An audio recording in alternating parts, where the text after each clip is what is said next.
good morning, good afternoon, good evening, and welcome along to episode 92 of the Sofa Manager Scottish Football Podcast. We are gathered here today to remember the Euro 2020 tournament for our national team, Scotland. Joining me for this service is avid fan, Leicester Square veteran of that day. He survived the battle, sadly lost the war, I think as we all did. It is Jonathan Brown-Levy. Hello Jonathan, thank you for being with us today. Sto bene Paolo, come va? Yes, you quickly converted.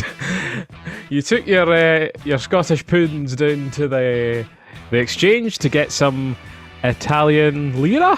They're using the euro now, it's fine. I don't know, we're still... All for Italy. Forget about Scotland. Yeah, in 1990, the tournament of the century, they were using lira, John. So we'll stick with lira.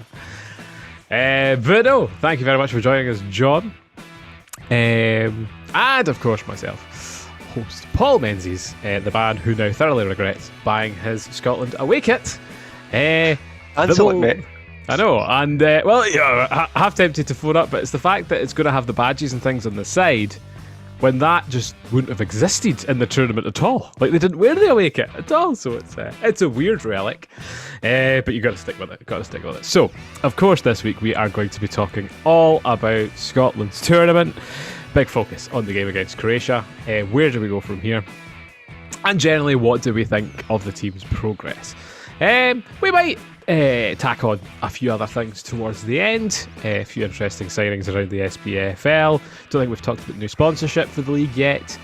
And the infamous Falkirk nightclub that now adorns the back of the Falkirk Football Club strips that we were hyping up so much over the weekend. So we will get to all that. So, as Raman said before the England match, sit back and relax for the biggest derby going, because of course it's casual. And join us for the next 30 or 40 minutes of Scottish football chat.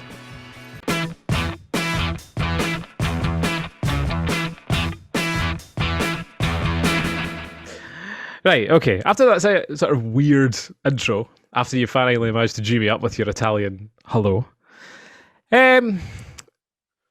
what are your thoughts on how this tournament has come to an end for Scotland? Let's start there, John. Well, if you're taking it as an immediate kind of reaction, it's complete devastation, I think. Really bought into the hype, really expected something magical to happen. I don't know whether that was kind of based on blind hope or if a degree of expectation was beginning to come in, but come 90 minutes last night, just distraught, absolute distraught. Couldn't believe what I just witnessed. I don't know about yourself, but just complete... Just disaster, man. Disaster.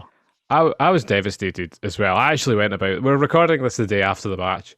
I was in a really bad mood today and woke up with the line, why would anyone want independence? We're a completely useless nation.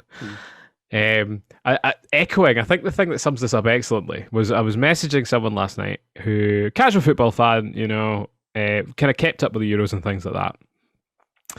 So they're messaging back and forth, and then after they lost the match, I got the reply, live and learn, we'll do better next time. So I respond, ... in 20 years, ? Responds, well, you're a bundle of optimism, aren't you? ? Aha. Paragraph responds, come on though. We qualified through the very last back door into a tournament that it's literally harder not to qualify out the groups. And every, capital letters, home nation has managed it before. We're an embarrassment. We had the chances tonight. There comes a time that we need to stop Scotlanding it. See Hibsit for similar expression. I can't cope with your negativity, dude. End of conversation. Name and shame him? No. But nothing but expletives were flying through my head at that response. That summed up my anger at the time. I will get to that in terms of the context of things. I do think we need to present a balanced argument this evening. And after my anger today, I do think it was brilliant to be part of the conversation for once, to be part of the tournament. That was a really cool feeling. It should happen more often from now on, I think, with that squad we have. Although, let's not get too far ahead of ourselves, because again, we qualified through the very last possible entry point, and that's an entry point that doesn't exist for the World Cup, I don't believe. I don't believe so, and we are in a very tough group for the World Cup qualifying as well, which we need to kind of be mindful of. But we'll get to that. That's for September. Good news, John. JD Sports are in touch. They will be packing my order shortly for the Scotland shirt. Can you believe that? Heard you. Unbelievable. Right, let's get him before he phones in and cancels it. Unreal. What's the chances, eh?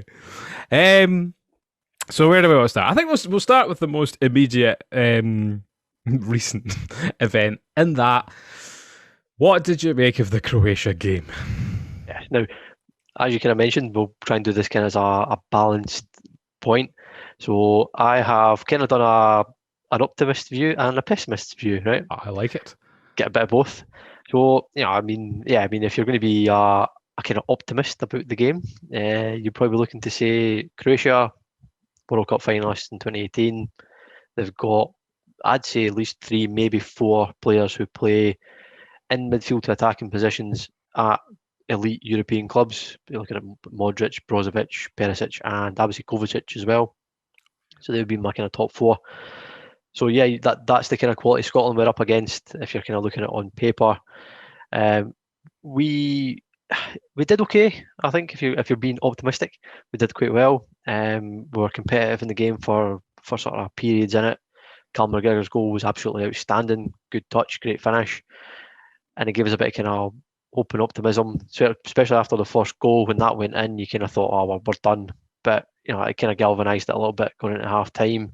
So there was a lot of positives to kind of take out of the game. Yes, the result wasn't what we wanted, but as has been kind of said in the media, this is something to build on. This is just the beginning. Game remains to be seen, but we're getting there. We're getting there. This is progress. This is experience in an international tournament, and we'll see what happens come the World Cup, come Euro 2024, and we'll take it from there. However, if you are a pessimist, you're turning around and saying that was a shocking game of football, shocking tactics, too negative. It was too slow to make changes. There were certain players in certain positions that just shouldn't have been there, and the whole thing just kind of collapsed. We played hoofball. I think it was Graham Souness on ITV4 saying it was 20th century football, and Steve Clark needs to drag himself into the new world. And that's not great. It was all detrimental. Everyone's devastated. It's put us back a bit. It makes you question yourself as a nation as to what's the point, and we're back to square one again. So that's the pessimist point of view. I am a mix, to be honest. I thought we did quite well, but there is question marks as to what we actually did during that game that may or may not have helped. Yeah, I think I actually agree, and I like the sort of balanced viewpoint there. And I do think, like, the reaction I see to it in Scottish, or just on social media in general, is, praising them for getting us there, for the happy memories they've brought us. However, I do think you need to be a little bit more critical at certain points. And as you say, they created chances in that game. No. And very similar to all 3 matches. They had, possession. They had control at certain points. And I just felt there was a lot of like pinballing in this game. Like a ball would go into the box. Shea Adams wouldn't know what to do with it. Hot potato, it's someone else. It would come back out, and then it would. And this was happening at both offensive and defensive ends. This is what happened for Modric's first goal, where he had the whole of Croatia of space to shoot the shot that he did. He's a Ballon d'Or winner, isn't he? He might be. I'm not too sure. I think he maybe won it one year. Certainly right up there in the running, which was ridiculous. The defending was just atrocious. Everyone before that game was saying he needs to be marked. If there's anyone you shut down, don't give space to, it is him. And they gave him that, which is not great. But McGinn, at the back post, it looked like it was going in. It had to go in. And, his left foot didn't quite reach it. That was frustrating. He missed another good opportunity earlier. And it's so frustrating because you mentioned like the elite talent of Croatia there, especially on the sort of offensive side of things, which is interesting because we're kind of the opposite. And I don't think we have the excuse anymore that we don't have the quality players playing at the quality clubs that these other guys do, because we now have Chelsea players in our ranks. We have Manchester United players. We have Liverpool players. We have Arsenal players. And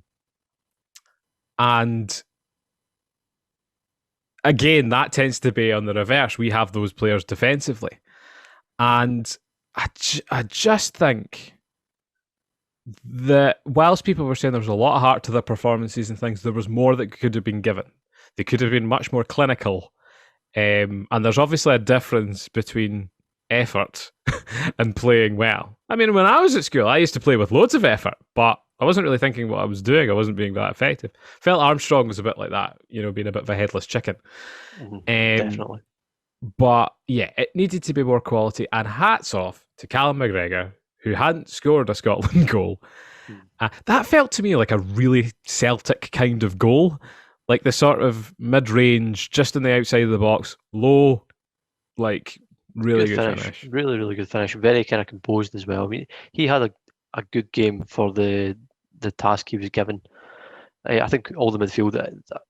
I'm very reluctant to criticise Steve Clarke, because you have to look back to the England game and you have to call it a tactical masterclass, which I kind of did in the last podcast.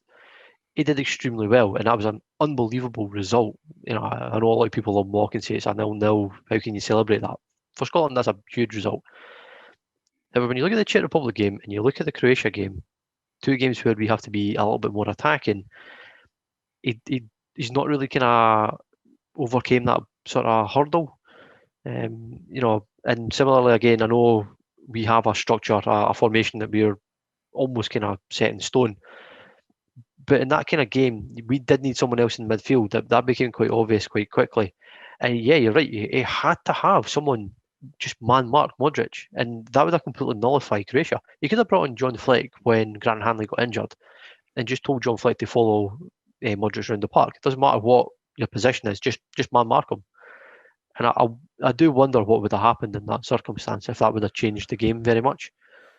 Well, I know that a lot of people were very confused about Scott McKenna coming on. He must have thought Liam Cooper played terribly in the first game. Yeah. The one thing I would say about McKenna is, certainly in the early parts, when we had one or two kind of corners into the box right at the very beginning of the game, they maybe not suspect, but there was an opportunity there. And I do wonder if he maybe seen that to say, well, here's another big lumpy guy taking a put in the box if we do get set pieces. I mean, I think I said to you in our kind of sort of group chats was, Scott McKenna looks like a rugby player. He doesn't look like a footballer. It's huge. He's just this man mountain there guy. Croatia must have looked at him and thought, what on earth is this? Like, found him hiding in the Highlands.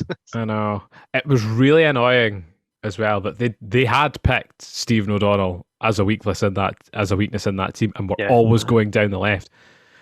I mean, I think he had to switch like Tierney or something to the other side just for a bit to get them to stop doing that, because it was painful for long periods of time. It kind of falls into the argument again, so I'm cutting in.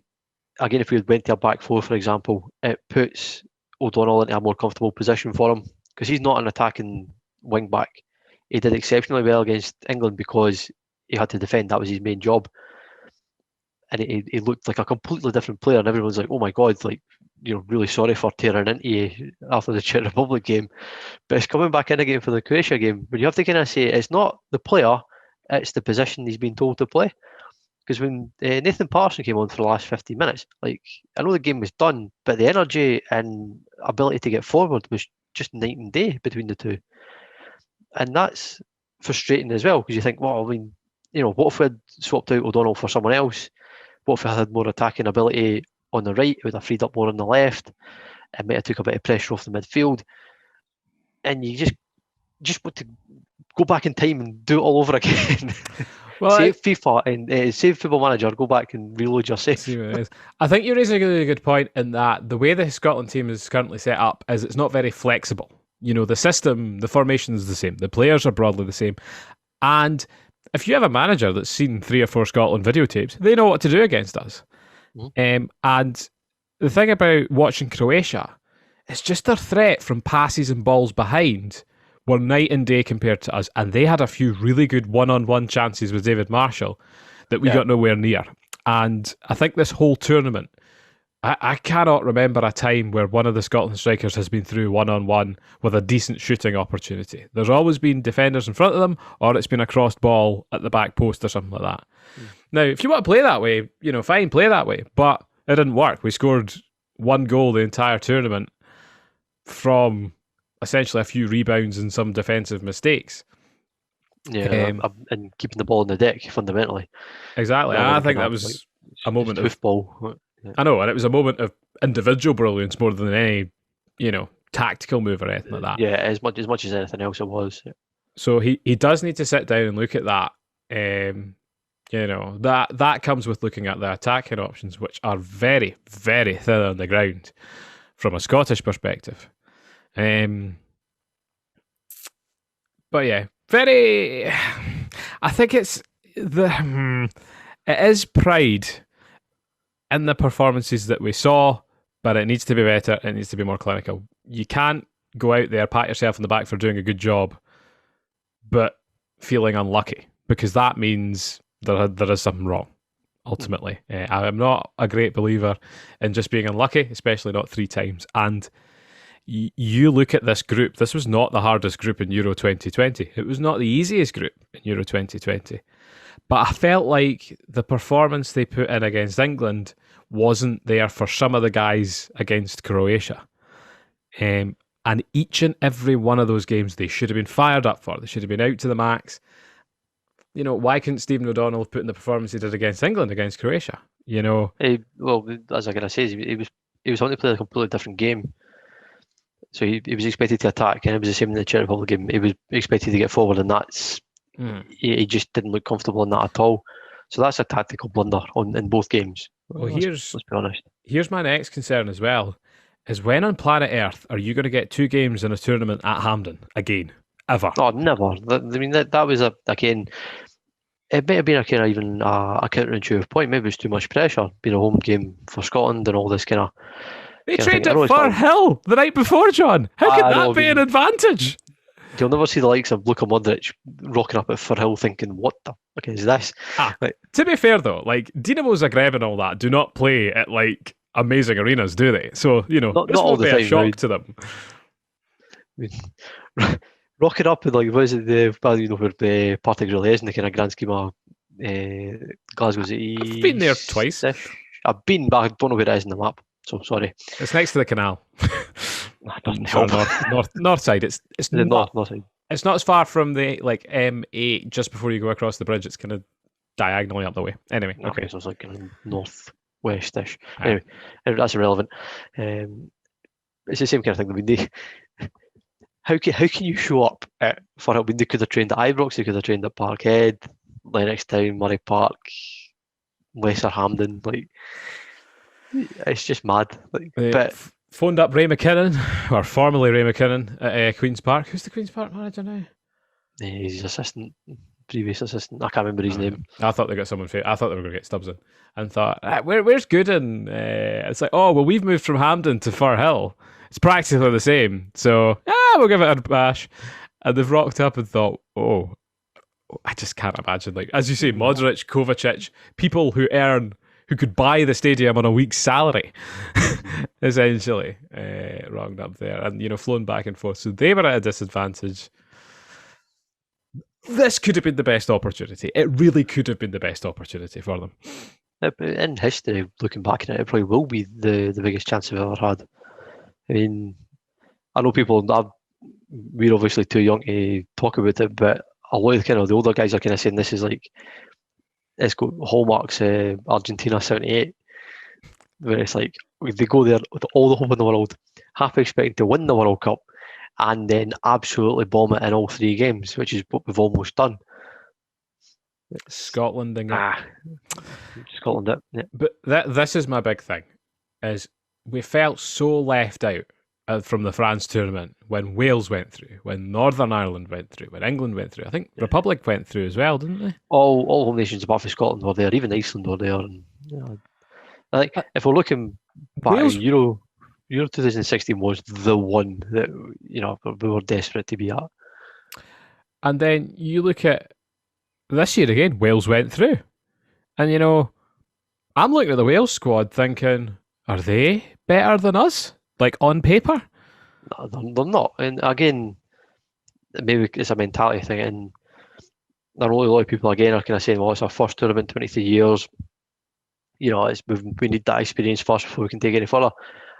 You immediately ping them back to Wales in 2016. Now, they hadn't been to an international tournament since 1958, like the Swedish World Cup, and got to the semi-finals.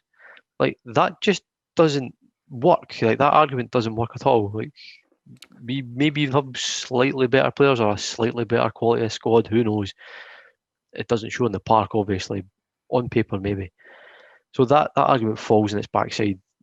We should have done better, and there's bits here and there that we definitely should have improved on. I'm taking the England game out of this. It's purely in the Czech and Croatia game. Yeah, I totally agree. I think the bullet points to sum up is we're too predictable, we aren't versatile enough going forward, and we're not clinical enough. Really. So with that in mind,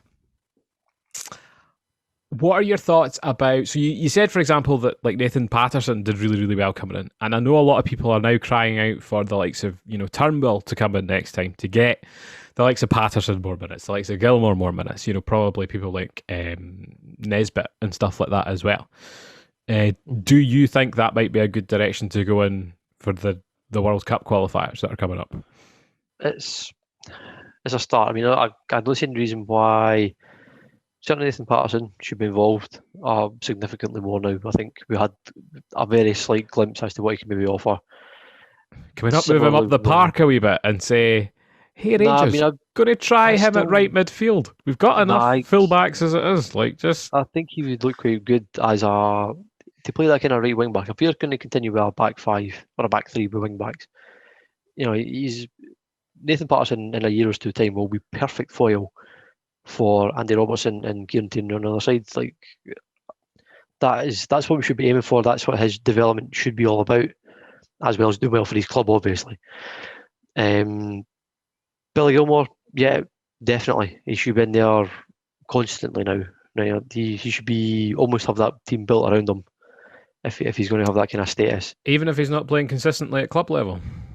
I think he's eventually going to start picking that up. I mean, it will be very difficult to get into that Chelsea team, of course it is. But I think give him a year or two again, we'll see something hopefully come out of him. Well, Nesbitt, I'm not too sure about, to be honest. He's our best hope for young attacking talent we have at the moment. I cannot name you anyone else in the league or any other Scottish striker out with, McBurney's not the future hope, is he? No, I mean there is a few guys now who are in their kind of mid-20s, late 20s, so you're now kind of thinking, right, you've kind of not had your chance, but you've been in the squad and we've kind of seen what you've got. Again, we're now looking to the younger age groups. To be honest, I had no idea who Nathan Patterson was until about 6 months ago, so we have no idea, and I'm not even going to pretend I know who's lurking in any academy anywhere in the world. And they might be Scottish and they might be world class, and we just don't know about them yet. Well, we keep our fingers crossed for some more options at very least. Personally, I was always quite frustrated with the sort of force the youngsters in early, because I felt like the national team should not be about developing people. That's not what it's there for. That's what the clubs are there for. Aye. The national team is for players at their peak to force their way in to the best 11 that we have. And that's what I thought was brilliant. There was a lot of stories from this time around, like seeing, Shankland involved, seeing Considine involved, and that would have never happened if, you'd made way for someone else. And that will be the highlight of these guys' careers. And I don't think you can take that away from them just for giving some youngster some international experience. But then, counterpoint, would it give them more confidence at a tournament? I don't know. It becomes interesting. I mean, the question we could have put as well is, what tournament do you really focus on now? which is a weird kind of question to ask. Do you immediately look at the World Cup, 2022 World Cup, and go, right, we're going to make it with that current squad, which we have a fair chance of doing? I mean, I don't think we can. I'm optimistic enough to believe that. However, Euro 2024, wherever that is being held, we have to target that. I mean, that we have to be there. It's probably like, Saudi Arabia at this rate. Nah, it could be anywhere. Be on the moon. But that Euro 2024 is absolutely the tournament we should be aiming for. I think was the World Cup 2022. Yes, in Qatar, although it's in Christmas time, which is a bit strange. And you can't drink. Why are we going? We will qualify for this now. We can't drink. Well, it's like, I think, with this squad, every tournament has to be we have to go for this. But, it'll be the same truncated qualifying campaign with a few disappointing results to start. We barely scrape enough points to be almost in with a chance with the last game, and then we'll bottle at the last game. It's just what we do. It's inevitable. We're good at it. I know. I think that Steve Clarke's definitely still the right man for the job, because he's got us further than anyone else. This is what we should have been doing before. He's maximising the most he has from a bad bunch. He now needs to turn them into a team that believes in themselves and can be the team on the front foot in a match, for example.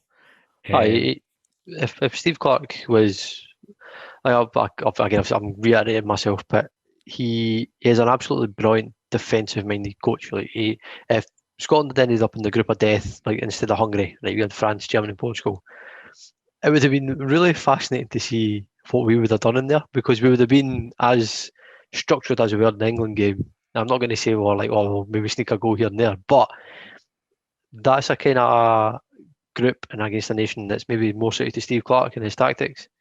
If he can get someone in about his kind of coaching staff who is more attack-minded and can maybe sort of give or lend some kind of ideas to that side of things, I think that would massively help us. It would. What did you make of the whole COVID debacle? That's a farce. Like, the whole thing, I mean, for both sides, for both Scotland and England, it's a joke. He's asymptomatic. He spoke to Chilwell and Mason Mount in the tunnel for 20 minutes. Fair enough. I mean, they're Chelsea teammates. And then all of a sudden they're close contacts, even though half the Scotland team were playing table tennis with him at night. And they probably all had like lunch and breakfast together. No, the table tennis didn't happen, John. It was removed from social media. Therefore, never happened. That didn't happen. Like, I think I said in our group chat, I was half expecting them, and I think this might have been a good tactic. Very cruel and very bad humour and bad taste. But if they were like coughing and spluttering in the tunnel, Croatia, might have thought, I'm staying, good 2-3 metres from that guy. Fortunately, our defenders did that anyway, which was good of them. Social distancing. We Nicola would have been proud. Yes, Nicola, freaking Modric. So yeah, we'll see what happens now. England did their job in typical fashion, which was frustrating equally. And they did the right thing and won the group, and then they will now play the runners-up of Group F, which is going to be France, Germany, or Portugal. Let's hope that they get the result that they deserve. 4-0 Germany. They're not going on to win the tournament, but at the same time, it's a title of last. I don't know about that. Nah, they're not going to win the tournament. But at the same time, your comments about Spain the other week was, like Falkirk under Yogi, and they've just gone and absolutely thrashed like Slovakia or something like that, haven't they? But Yogi was capable of doing that every now and again. Well, I point you in the direction of a 5-0 win over Dundee United in 2007. 2006, I should say. Anthony Stokes scored a hat-trick against Dunfermline and then scored a hat-trick against Dundee United. It's the only player to score 2 consecutive hat-tricks in the Scottish leagues. There you go. Bit of fun trivia for you. I know, that would have never come up on a Euros podcast before. But yeah, we'll see. This is the interesting thing about the tournament football, is anything can happen. It's all about making it past the group stage. At that point, all bets are off. You're playing. This is the fascinating thing that's been about the ice hockey playoffs in the States and Canada. One of the worst teams is pretty much guaranteed to go to the final now. I do think the SPFL should do that to stop the reign of Rangers and Celtic dominance. Not that it necessarily would. But we will wait and see. But now they will win a title that is a cinch, quite literally. No. Did you see this sponsorship announcement, John? Yes, I went to Domestic Mars. Great fun. Just keep the enjoyment rolling, boys. Well, there's not much else to add about the Scotland game. That's I cannot wait for the day, what's his face, Ryland shows up at the Falkirk Stadium to hand, I don't know who'll be your captain, Gary Miller, the League One trophy in front of 2,500 people in the pissing rain. And we're going, congratulations. This should have happened last year, and then the year before that and all. Such a weird sponsor. Like, I know we're desperate, but come on, like. I like that. I hadn't even thought of the idea of like Ryland turning up. It'd be great if we had the postcode lottery cup or something like that, perhaps as well. Get those people on your doorstep. Just randomly knocking on like one of the 42 clubs' doors. But then, like, someone's. That's how the draw could be done. Like, there you go. There's your big ticket. They just go to some street or like some tenement block, and it's just like all the kind of like sort of team numbers. Yeah. Instead of like using balls, we'll just use like random doors. Just run a bit playing chappy. Who would be behind them? That's the thing. It's like, look, it's Jim Goodwin. You're at home, right? Okay. Can you imagine the confusion? Yeah, I'm thinking back. Like, we haven't had a sponsor since. Ladbrokes. I think it must have been Ladbrokes, which was 3 or 4 years ago, comfortably. Before then, it was always like it was big banks. Like, you had Clydesdale, Bank of Scotland. What was before Bank of Scotland? It was Bank of Scotland for a really, really long time. In fact, it was Bank of Scotland when I started watching Scottish football when I was a kid. Yeah, I was about to say they had it for a really long time. I have no idea who was before that, if there was one at all, to be honest. My dad worked for the Bank of Scotland, so he occasionally used to get free Falkirk tickets when they were in the Premiership. And it was always my brother's turn when Rangers or Celtic or Hearts came round. And I went to the Inverness Caledonian Thistle games and the St Mirren games. And even then, they would get beat. I still remember going to an Inverness Cali game where the Falkirk fans were like literally cheering at every Inverness goal that was going in. It was ridiculous.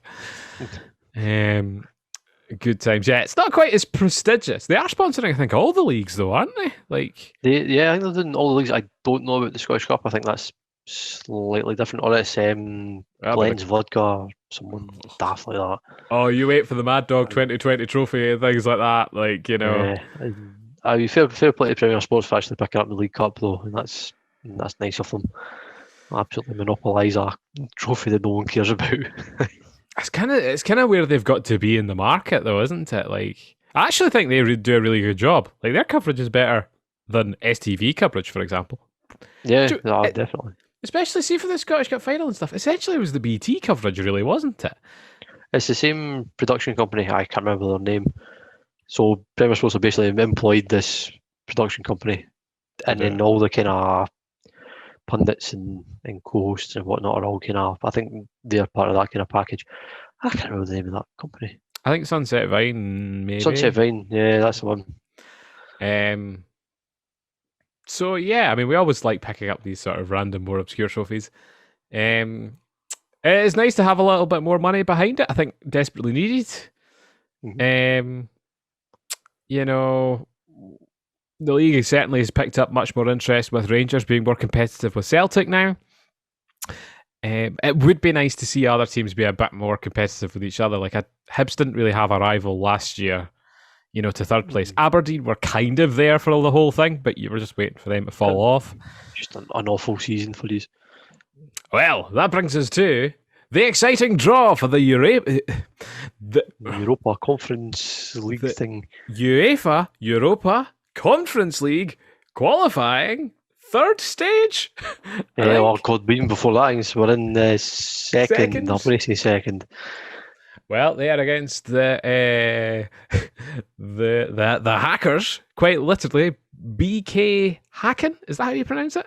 Yeah, it's BK or FFC Hacken. From Sweden, I believe. Gothenburg is what you were saying, wasn't it? Yes, in Gothenburg, I think they're also bottom of the league. Are they? I think so. I think the Sweden play a summer league, or a kind of truncated summer league. So they finished third. God, how does it work? Last summer, or whatever when last season was, and Right, I know what you then mean.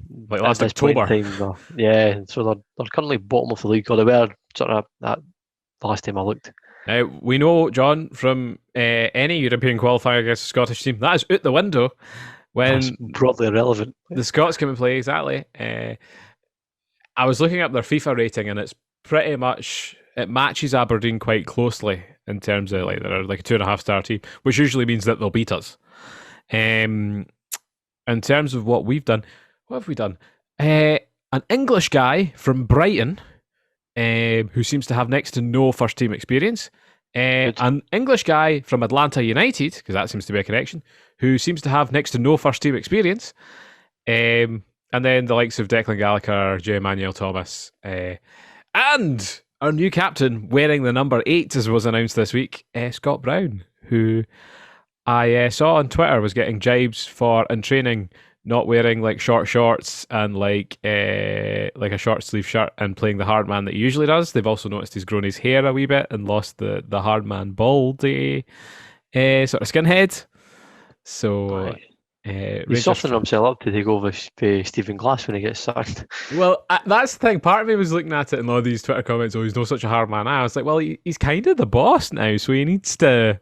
Maybe he's thought about that and is kind of playing more of that role. I think he was wearing Gary Mackay-Stevens tracksuit bottoms though, so he's not got the Scott Brown stuff sorted yet. But yeah, it'll be really interesting. Do we even know if it's going to be on telly? Is it going to be on BT? I highly doubt it. If anyone's going to pick up, funnily enough, it might be Premier Sports. I don't know how the licensing works for even for Europa League kind of early qualifiers. It's quite difficult to find, or even if they even bother. That's the thing. I'd be interested to watch it just for something to do. But like, as much as we said, oh, this is totally ridiculous. That's an away day. Going to Gothenburg would have been absolutely fantastic. Oh, talk about nostalgia trip for you guys would be phenomenal. All the Corona, not Corona. Swedish krona, yes. I'm going to say yes. I'm not too sure. Certainly the Swedish francs. Yeah, it would have been an excellent away day. It is an interesting team to play. It's not one of these Eastern European minnows that would have been a total nightmare to get to through an annexed country of some kind. No. It's just a shame that these aren't the sort of teams that would kind of be in the group stages, but maybe that's indicative of the strength of both of our leagues. Like AIK is the best team in Sweden, is it? You're kind of in a mix between AIK, Brøndby, Hammarby is usually your kind of top 3, give or take. Who plays at the really cool stadium, like the National Stadium? That's AIK and the Brøndby. Friends Arena. Friends Arena, and then the two of them meet each other and it's a war zone. Are they quite intense with their football rivalry over there? They are. Maybe going off topic a little bit again, but this has just turned into a chat, which is lovely. There is a company called Home Fans. Now, I own shares with them, but I have nothing else to do with them. Disclaimer in there. They do, or when kind of you take COVID out of the equation, you can do weekend trips, or they kind of let you sort of host them. One of them is actually the Stockholm Derby, which I found kind of interesting because I was close to doing it until kind of lockdown happened, which was in the last March time. I had a ticket for Millwall versus Charlton, and then I was going to go to the Stockholm Derby just after it, and then obviously everything happened. John, I remember you mentioning that. I was like, Friends Arena, this sounds like something John was going to go to. Stockholm would be a nice place to visit. I don't know much about it, truth be told. I think Richard Iowade went there in one of his travel programs, but you'd get all the meatballs and things like that, for one thing. Maybe that's like your flat pack furniture. Flat pack furniture. I'm thinking, surely their halftime snack must be meatballs instead of Scotch pies or something like that, or like fish. They're quite into their fish, aren't they? Yeah, I'm not a big fan of fish. Oh, must admit. See that Alexander Isak guy for Sweden? Freaking boss. Like, for such a tall guy, he's so good at dribbling and stuff like that. Was he the player that made the comments about Gary Lineker? Yes, I think he was. Yeah, this guy's good. I rate that guy. But to be fair to him, like they're asking a guy who, he's 19, 20, something like that. Yeah, he's really young. Yep. So they're asking, do you know Gary Lineker? Who? Why would you know Gary Lineker? Like, Gary Lineker, I think, is overrated. I'm not going to lie. Like, he's paid a fortune to do something I would do for free. Like, He doesn't even particularly do it that well. I have a whole other issue about just the punditry of this tournament has felt utterly awful. Like, Martin Keown has the energy of a freaking sloth, and like, it's just his commentary is abysmal. He was saying in that Scotland-England game he was sure the Sterling thing where he kicked himself as a penalty. And it's like, get a grip, Martin. Get a grip. And the guy, see that Sam Matterface guy on like ITV? I didn't rate him either. He's pretty droll as well. There's the kind of host. Well, he's their lead commentator now. Oh, of course, yes. I'm thinking of different. Do you remember the Clive thing? Oh, are you thinking the curly-haired bloke who no one knows the name of but always sees? Yeah, he's always on the kind of ITV coverage when they kind of on the studio, the outdoor studio. I have no idea. This would make for a great podcast. Is just we'll after the Euros is finished, we'll go through it and we'll go best pundit to worst. That'd be a good laugh. It's a good shout. I'm trying to think any of the Scots people would be up there, but I still like Shelley Kerr. James McFadden. He's all right. He's like all right. We've said this before. He was useless like at the Aberdeen Dumbarton game, for example, but I suppose that's not really his level. I haven't actually seen anything of Clive Tildesley and Ali McCoist yet, which I hear is quite a good partnership. You missed out. With me being down in London, I get their commentary for the Scotland games. Did they do this? Yeah, you missed out. You should have been watching the Scotland Croatia game on ITV4. Yeah. Yeah, it was Clive and no, it wasn't. It must have been that Sam geezer and Ali McCoist as the co-coms. Right. It was actually quite good. It made me feel better. Ali McCoist's voice is like just a kind of warm blanket. He's so good. He's looking old though. Now, like I've seen sort of grey hair and the beard start to come in and things like that. His Instagram's quite good as well. Actually, to be fair.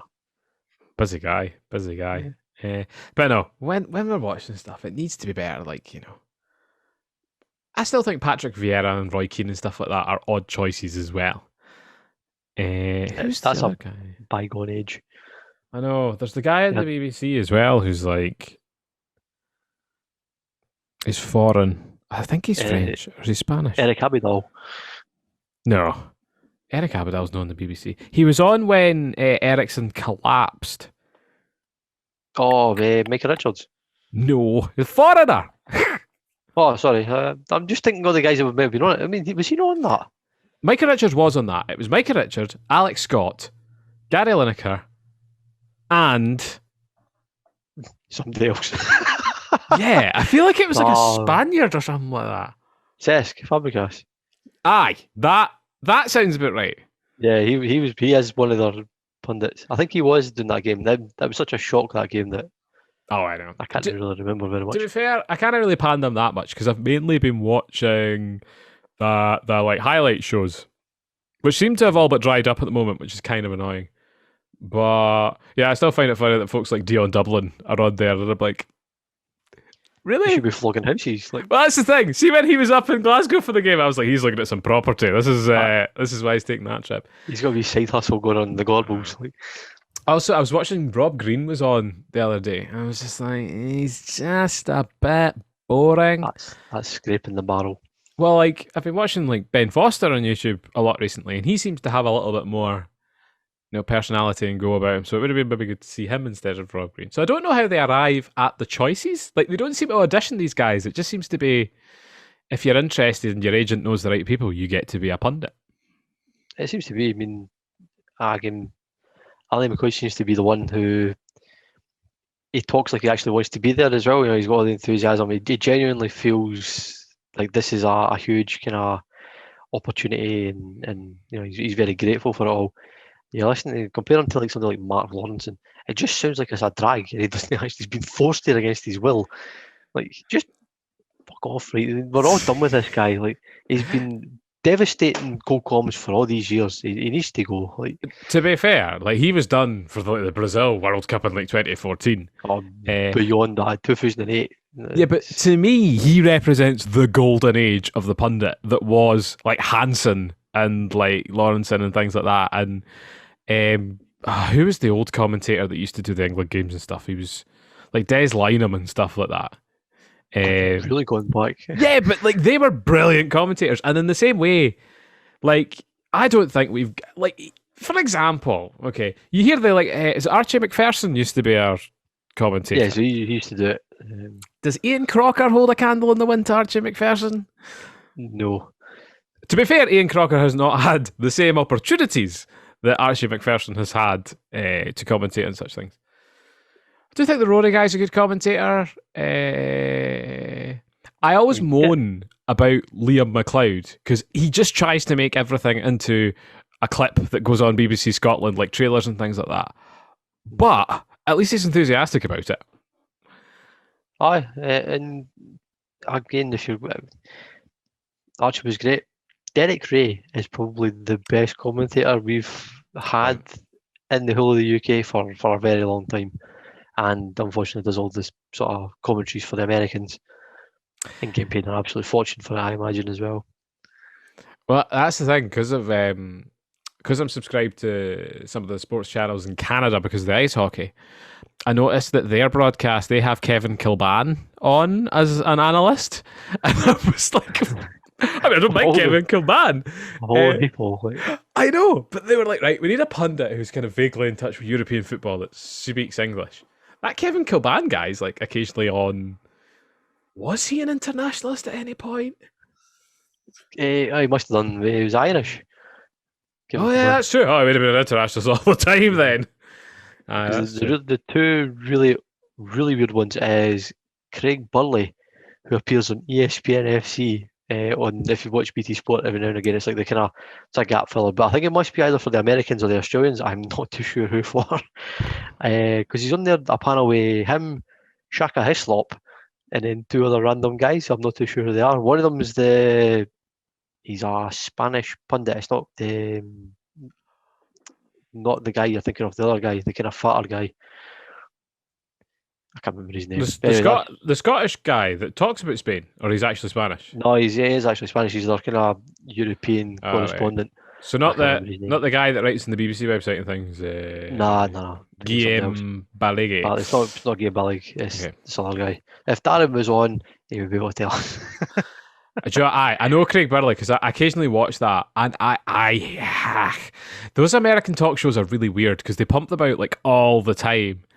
And it's weird that an American football show would have all these like expats and things essentially on it. Yeah, I mean, I spent 6 months in California and not a soul understood me. So how they're understanding Craig Burley, who has as strong an accent as I do, is beyond me. Like they must sit with the subtitles on, right? He's really annoying. He's like on the level of Andy. Who's the Sky Sports bloke? Oh, Gray. No, not Andy Gray. He's like the co-commentator. Celtic Ouija always says incredibly daft things. Walker. Andy Walker. See, Jim White resigned as well. He doesn't resign, but he's retiring as well. Jim White's retiring. Crazy. Aye. Transfer deadline day will never be the same. Never has been the same for a while, to be fair. Nah, dude. Since the really big money came in, it's lost its appeal as a kind of big event. Worked well. We never expected to talk about pundits, but we went on a weird tangent there. I hope folk are still listening. That was good. This is what this podcast should be more often, frankly. Just need alcohol involved, and we'll be good to go. I know. I see you're hitting the cola hard there, John. Is it cola? Zero as well. God. Oh, why bother? Yep. I've got some batteries and fizzy pop lined up after this myself. Crazy, lovely. Crazy Wednesday nights and all. What are we doing today? The fun thing today, so I'd usually, this time of year in school, I'd usually bring in like the Nintendo or something like that to play like Mario Kart and things. But COVID relating, I was like, yeah, I'm not having them like Android controllers and things. That seems like a daft idea. So what games could we play that doesn't require a controller? And I've kind of reinvigorated the PS2 recently. And do you remember a device called the iToy? Yes, I never had one, but I do remember it. It's like a webcam. But we had a great time today, like dancing away. So you basically reach to different parts of the screen to dance. I was acing it, by the way, and I was burning all the calories of all the fizzy drinks I've had, which is why that brought that to mind. And you're, of course, going Nice. to the gym tomorrow, so happy days. Yeah, fun. Right. Last of all, we had, which we teased, the big reveal of the Falkirk home and away kits. 2020 stroke 21. For the actual viewers, I can probably quickly get a picture up. But John, would you like to describe for the audio listeners what Falkirk have done with this year's home and away kit reveals? Yeah, certainly. So, audio listeners, close your eyes and picture a Dunfermline top from about 2 years ago, and you have exactly what the Falkirk have, only in a slightly kind of navy blue colour. Very, very dark navy blue. It looks almost kind of black and white on a lot of the pictures. I've seen it with people actually buying it and wearing it, and it does look a slightly lighter navy blue, but it's still, I don't like it. I don't like the design. Meanwhile, if again our audio viewers want to close their eyes and picture a Smurf that's been like ran over by a tractor, you will have the kind of pattern that goes along the away top. Absolutely horrific. But I actually really like. Thinking. I really like that as a description. That honestly, it looks like a training top. You could buy a Puma sale for 15 quid. Like just take off the badges and take off the sponsor, and that's a training top. Like it's so lazy. It really is. I think so. The home top does hark back to one of the coasters kits from like the 80s or 90s. There was a classic. I think it was 1990, roughly. Yeah. Falkirk top was sponsored by Coasters at the time, and again, it's kind of pinstripes, and it's kind of a lighter blue and a darker blue is the kind of sort of pattern across.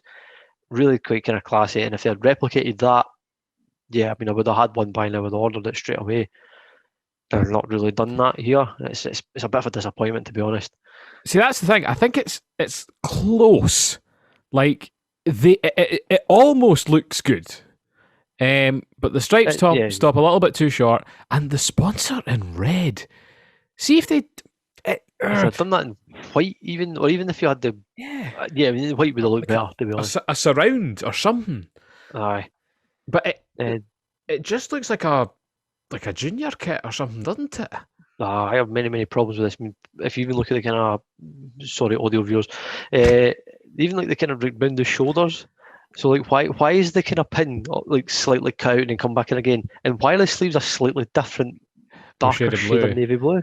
Well, we'll hold off judgment on that until it actually arrives. But the navy blue one, the pattern completely stops with the sleeves.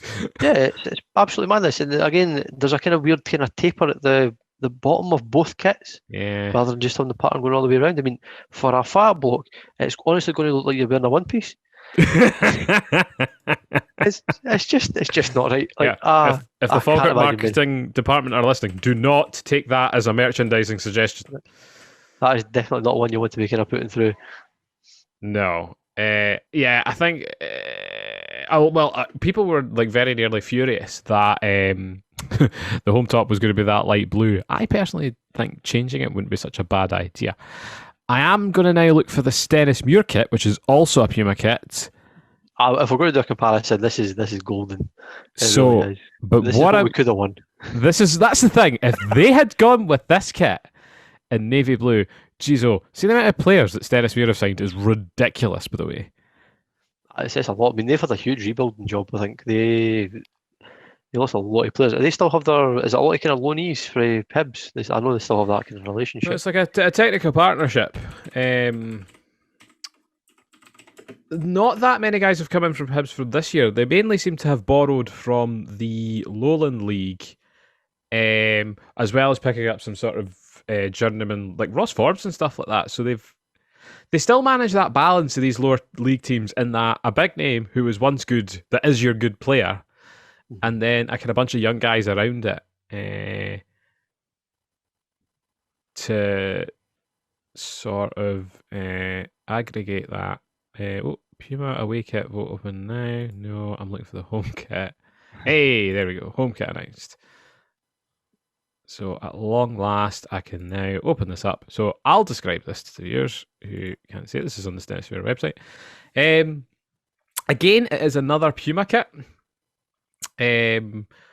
But the pattern is, it's kind of like if you imagine like a processor sort of cyber looking thing, with accents of white and slightly off white.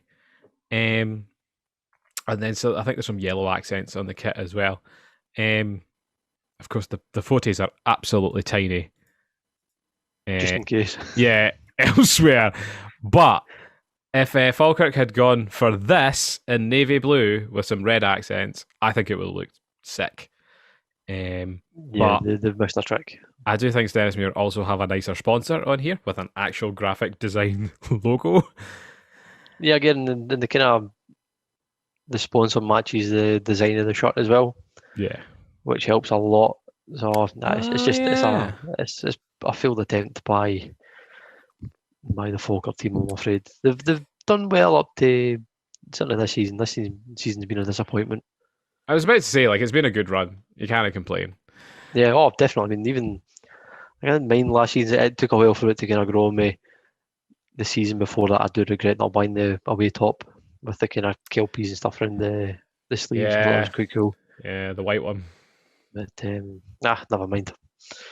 Hey, have there been any other club kits on your radar for this season yet? Not especially. I haven't really seen very much kind of come through that's really kind of caught the eye.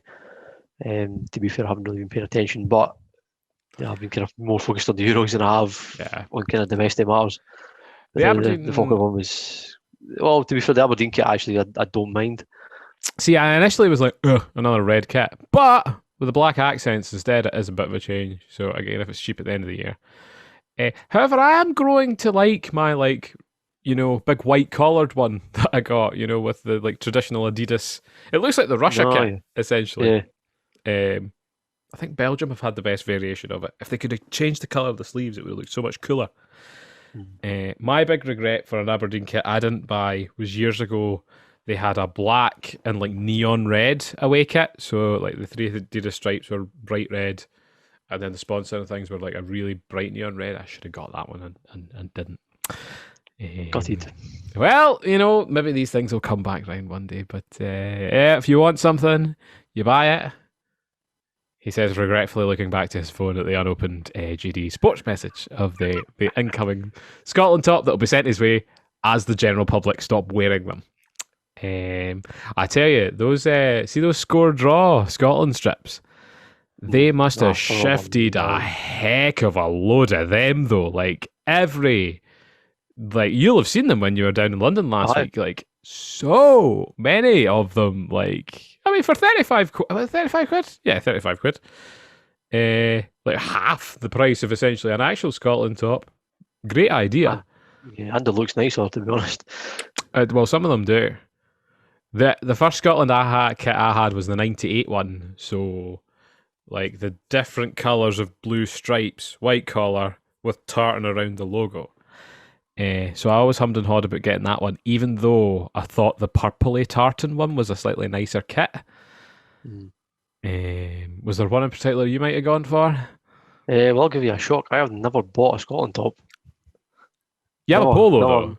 I've got a polo and I've got two polos and a kind of training top that I picked up for about $5 of a kind of wholesaler. But I've never ever bought a Scotland top. I don't think I ever will either.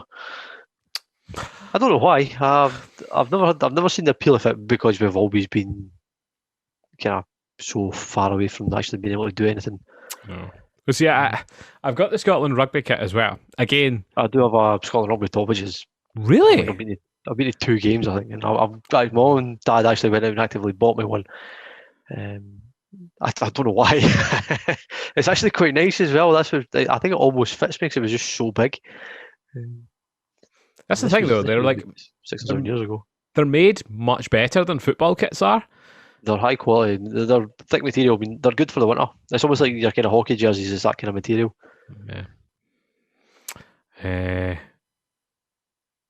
It's weird. I kind of message around, the usual rugby crowd of friends I have, being like, "Yeah, you watching the Scotland game? No, not into football." I'm like, "Come on!" The whole nation is like rallying around this team, and you're still like, oh, it's more socially acceptable to go along to the rugby. Like, Okay. Rugby's fun. I was really worried though. At the end of, I think the England game when Lyndon Dykes gave it away. We do that in rugby like all the time. Like we'll be defending a lead, and then like at 30 seconds to go, they'll chuck it to the other team. And I'm like, why? Don't Scotland it again. Anyway, I think that's us chatted for a reasonable amount of time. I cannot tell on the Zoom recording these days. But yeah, hopefully this is a wee mini podcast that will see us over until we get to talk about other Scottish football bits and bobs going on in the next few weeks. I'm guessing signings and things are probably going to step up in a bigger way for the bigger clubs. We'll probably hear a bit more about Celtic and things like that with the new manager coming in and the sort of tone that he wants to strike. So I suppose I'll say a very thank you for joining me, John. No worries. And a thank you to you all for listening. If you did get this far, give it a like, give the video a like, or get subscribed on whatever platform you are either listening or watching on. We are on YouTube, Spotify, Apple Music, Google Podcasts, pretty much all good podcasting services.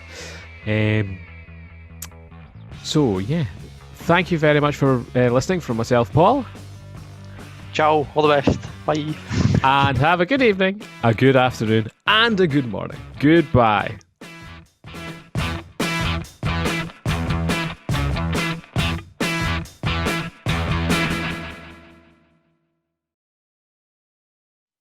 Right, we're now going to take this time. I'm going to hold my head in my hands, and you're going to go like, yes. Okay? Hold on. That'll do. I should have a decent freeze frame of that, because that means for the thumbnail I can like literally